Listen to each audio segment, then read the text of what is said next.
You're a part of it? Yes, of course I am.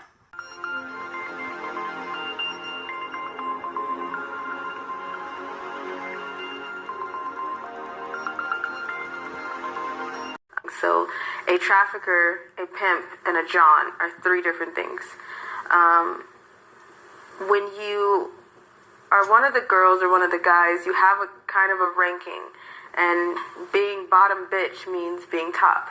So when at one point you had to work for that ranking, though, if there's multiple girls or multiple boys in a pimp's possession, you have to work for that ranking. You have to work for that, basically, respect from your pimp to be able to have your pick of jobs. And it's not like you get to pick if you don't want to be hurt. It's just kind of choosing a lesser evil type of situation. So if you find that ranking, or if you have that ranking with your pimp, then you can kind of pick what jobs you want. So if there's sex machines, then you can pick kind of the least painful sex machine to have to be on for hours. So with my pimp, I started learning that if I was nice to him, if I didn't fight as hard, if I gave up with the fighting, and if I just did what he said, then I would become bottom, which means top. He proposed to me when we were 15 years old. And his promise, with me being his wife, I was running around in very expensive diamond rings. My mom smashed so many of them. My mom now, when she found them, she smashed some in the street, and she didn't understand. I wasn't telling her everything. I was just saying, I have a 27-year-old boyfriend. I have my man, my husband is a grown man, and I was 15. So when he proposed to me, the promise was that if I said yes, and if I did what he said, then I would stay with him. And he, there was other girls that I saw with him. There were other girls that I shared him with. That sounds so ass backwards, but when you say it like that, but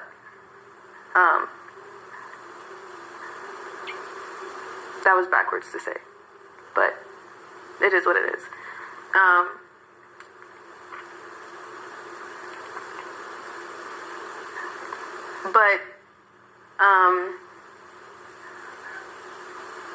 We had this deal, and this deal was that he wouldn't, the other girls and the other boys that he had, he wouldn't just leave me. He wouldn't sell me out of country and leave me there. He made that promise, and of course, there's no promises that he kept. They were all empty and broken and lies. So when I had to go to this auction, and this man from Russia purchased me, I thought, okay, we'll just come right back. And the first time he said, you'll leave with him. He wants to have what's called a girlfriend experience, where they're able to take you home and they're able to keep you for the weekend, and have you wake up next to them, is the girlfriend experience. And when I went with this man for a weekend, it was culture shock. It was, the smells were different, the buildings were different, everybody talked different. I didn't understand anybody. I was the only black girl, so when it comes to Americans and when it comes to being black, it definitely was the kicker, because they don't have any respect for you. And especially being a prostitute, they didn't have any respect at all. So some men like to have sex with you with their feet, put you on leashes, make you lick the floor or lick their feet, piss on you, shit on you, things like that. When I figured that out, I was like, I was praying, please God, let me get back to California. And I promise I will be a freaking angel for this man, because I don't want to end up staying here.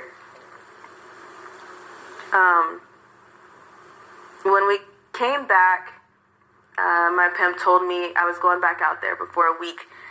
The money that was exchanged is when I knew it was time to make a decision, because I knew I wasn't coming back. And I knew that he promised that he would bring me back, but there was money counters that came out.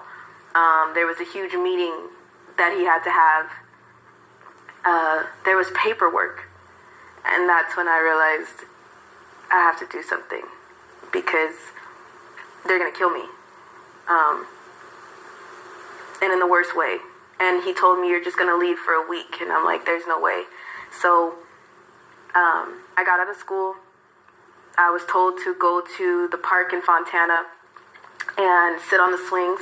I had bright red hair, and this is what saved my life, because I was about to get branded. I was about to change my complete look to go to Russia, because that's what my pimp was telling me to do. So I braided my hair and I changed it. It was blood fire engine red, and it was so bright that it was so noticeable anywhere I went, and I had brushed it out so it's frizzy and crazy. And I went and sat on the swings, and I called my mom and my grandma at the time, and I told her, I love you. I don't know if I'll talk to you again, but I'm about to leave. And she's like, where? And when my grandma heard that in my voice, she rushed to the park. She saw me sitting on the swings. She's like, get home now. She called my mom. My mom called the foster home. She called the police. She called the social worker. And thank God they did, because it stopped the Russia order. It stopped my pickup. I was sitting on the swings getting ready to leave to go to Russia. And it stopped everything. That night, after telling my mom the complete truth and knowing that I wasn't about to come back, I made a choice to run and to disappear, because there was no way. CPS wasn't listening. My social workers knew and was in on it. They would tell me to stop telling people. People were making fake court orders for my mom.